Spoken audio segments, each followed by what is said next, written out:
Assalamualaikum teman-teman. Apa kabarnya? Semoga sehat selalu ya. Nah, pada pembelajaran hari ini kita akan belajar tema 2, menyayangi tumbuhan dan hewan, subtema 2, manfaat hewan bagi kehidupan manusia, pembelajaran 1 dan 2. Tujuan pembelajarannya, dengan mengamati video, siswa dapat mengetahui cara merawat hewan dengan benar. Setelah mengamati video, siswa dapat mengetahui cara membuat pertanyaan dari kata tanya, yaitu apa, siapa, di mana, kapan, mengapa, dan bagaimana dengan tepat. Lalu, setelah mengamati video, siswa dapat menentukan hasil bilangan pada sifat penukaran komutatif. Dan terakhir, melalui kegiatan eksplorasi, siswa dapat menentukan sikap baik dan tidak baik berdasarkan cerita dengan tepat. Allah telah menciptakan hewan untuk memenuhi kebutuhan manusia sehingga dapat dimanfaatkan untuk keberlangsungan hidup manusia atau makhluk hidup lainnya. Jenis-jenis hewan ada banyak. Kita harus bersyukur atas karunia yang Allah berikan berupa berbagai jenis hewan yang sangat banyak di Indonesia. Kita harus melestarikan hewan-hewan tersebut agar tidak punah, yaitu dengan cara merawatnya. Nah, teman-teman tahukah bagaimana cara merawat hewan? Teman-teman memelihara hewan tidak ya? Jika iya, teman-teman tahu tidak bagaimana cara merawat hewan dengan benar. Di sini, Bunda Guru ingin memberitahu bagaimana cara merawat hewan dengan benar. Yang pertama, siapkan kandang dan jaga kebersihannya. Jadi, kalau teman-teman punya hewan peliharaan, tapi hewannya tidak diberi kandang, nanti hewannya kehujanan, kepanasan, yang mengakibatkan hewan peliharaannya teman-teman sakit dan bisa mati. Di kandang hewan, teman-teman juga harus bersih ya, supaya tidak menyebabkan hal-hal yang tidak diinginkan seperti bau dari kotorannya. Yang kedua, perhatikan selalu kondisi hewan. Nah, teman-teman usahakan selalu memperhatikan hewan peliharaan teman-teman ya, supaya hewan teman-teman bisa bergerak dengan semangat. Yang ketiga, berikan makanan dan minuman yang layak. Jadi, teman-teman dari berbagai hewan juga makanan yang akan dikonsumsi hewan tersebut. Kalau teman-teman mempunyai hewan peliharaan, teman-teman juga harus memberi makan sesuai sama yang dimakan oleh hewan teman-teman ya. Dan yang terakhir, berikan perawatan khusus. Nah, teman-teman, kalau teman-teman punya waktu kosong, teman-teman bisa membawa hewan teman-teman ke salon hewan atau ke dokter hewan untuk diberikan perawatan yang dibutuhkan hewan teman-teman ya. Nah, selanjutnya, perhatikan gambar di samping. Teman-teman bisa menyebutkan bagian-bagian burung ketilang tersebut. Apa saja teman-teman bagian-bagian burung ketilang itu?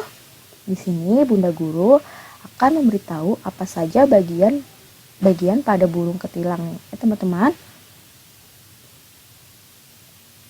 Nah, yang pertama ada paruh. Nah, paruh ini digunakan untuk mengambil bagian dari makanan sesuai dengan fungsinya dan jenis makanannya. Yang kedua, sayap digunakan untuk terbang atau bergerak. Burung juga terbang dengan menggerakkan sayapnya. Yang ketiga, ekor, yaitu berfungsi untuk menjaga keseimbangan burung di saat dia terbang.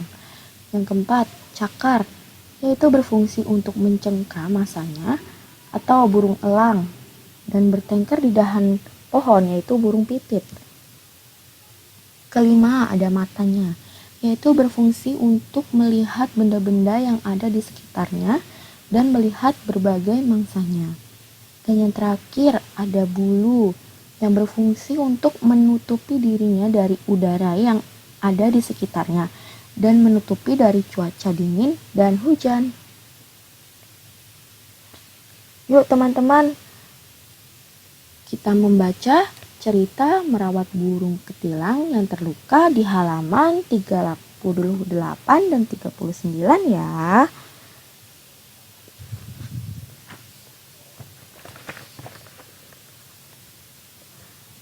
Nah, jika sudah, kita lanjutkan ke slide berikutnya. Dalam teks merawat burung kutilang yang terluka, terdapat kalimat tanya. Kalimat tanya harus sesuai dengan isi bacaan, sehingga ada keterkaitan antara kata atau rangkaian kata pada teks bacaan atau cerita tersebut.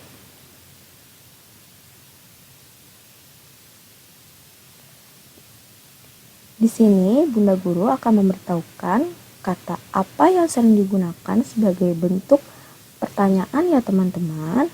Apa, siapa, di mana, kapan, mengapa, dan bagaimana merupakan pertanyaan-pertanyaan yang digunakan untuk mencari inti pokok berita, mengembangkan berita, dan sebuah cerita. Nah, teman-teman tahu tidak kata-kata yang tadi biasa digunakan untuk teman-teman benar teman-teman? Nah, kata tanya tanpa disadari sering kita gunakan dalam percakapan sehari-hari dalam bentuk kalimat pertanyaan. Di sini Bunda Guru akan menjelaskan mengenai kata tanya yang tadi ya teman-teman. Apa? Pertanyaan ini menanyakan tentang inti dari masalah dari kejadian yang ingin disampaikan. Lalu siapa? Pertanyaan ini digunakan untuk mengetahui siapa saja yang terlibat dalam peristiwa yang berkaitan tersebut. Di mana? Pertanyaan ini menjadi salah satu keterangan yang menjelaskan tentang tempat suatu kejadian atau masalah yang terjadi. Lalu kapan? Pertanyaan ini memfokuskan pada keterangan waktu perihal masalah atau peristiwa yang terjadi.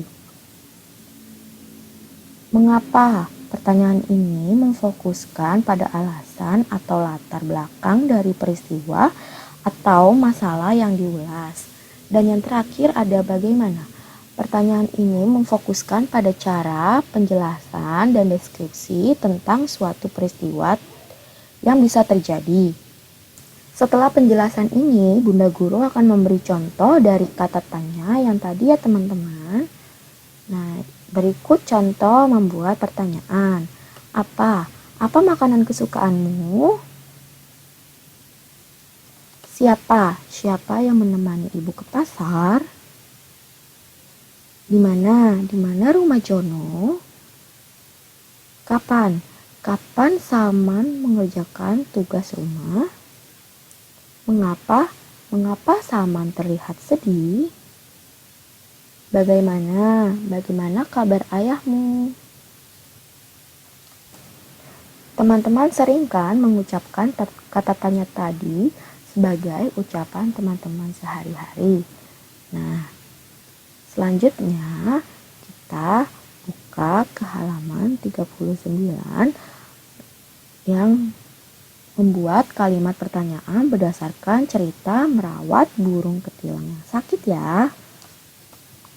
Nah, jika teman-teman sudah mengerjakan di halaman 39, kita lanjut ya teman-teman. Nah, kita buka ke cerita fabel yaitu Kerbau dan Burung Jalak di halaman 40 ya. Teman-teman, apakah sudah membaca di halaman 40 tentang kerbau dan burung jalak? Jika sudah, kita buka halaman 42, kegiatan 3 ya teman-teman.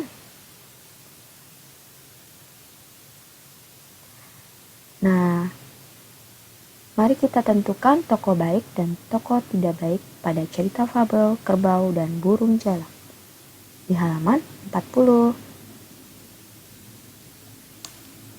Jadi teman-teman, sudah dapat menentukan belum tokoh yang baik dan tokoh yang tidak baik? Nah, di sini Bunda Guru akan memberitahu ya, tokoh yang bersifat baik di dalam cerita Kerbau dan Burung Jalak adalah kerbau. Kenapa kerbau? Karena Kerbau ini menolong sahabatnya yaitu burung jalak dari pemburu sehingga anak panah yang dilepaskan oleh pemburu meleset. Nah, tokoh yang bersifat jahat adalah seorang pemburu karena pemburu tersebut ingin memburu burung jalak yang sedang hinggap di badan kerbau. Setiap orang memiliki keberagaman sifat, ada sifat baik dan ada sifat tidak baik. Tahukah teman-teman keberagaman sifat termasuk ke dalam pengamalan sila keberapa ya? Nah, sila kedua yang berbunyi kemanusiaan yang adil dan beradab.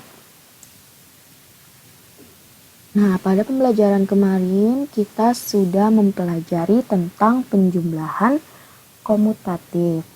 Nah, sekarang kita belajar tentang perkalian komutatif ya teman-teman. Di sini ada contoh soal yaitu Wah Asep memelihara hewan ternak yaitu ayam. Pada sore hari, Salman memperhatikan jumlah anak ayam yang ada di kandang Wah Asep. Wah Asep memiliki 6 kandang ayam. Nah, dalam satu kandang terdapat 4 ekor anak ayam. Berapa jumlah anak ayam? Wah Asep seluruhnya. Bantu Salman menghitung yuk. Nah, dalam gambar tersebut, satu kotak berisi 4 ekor anak ayam. Kita hitung yuk, 1, 2, 3, 4. Nah, lalu kotak tersebut ada 6 kotak yang berisi 4 anak ayam. Nah, penulisan lambang bilangannya adalah 4 kali 6 bisa dikatakan bahwa ada 6 kelompok yang setiap kelompoknya terdiri dari 4 anak ayam. Nah, penulisannya 4 kali 6 sama dengan 6 kali 4. Baik perkalian yang di depan ataupun yang di belakang hasilnya sama yaitu 24. Nah, kita lanjut ya ke soal berikutnya. Di sini ada gambar anak bebek. Nah, coba teman-teman perhatikan satu kotak tersebut berisi berapa ekor bebek ya, teman-teman. Ayo kita hitung sama-sama. 1, 2, 3, 4, 5, 6. Nah, di sini ada 3 kotak yang isinya 6 bebek. Jadi penulisan lambang bilangannya berapa ya teman-teman?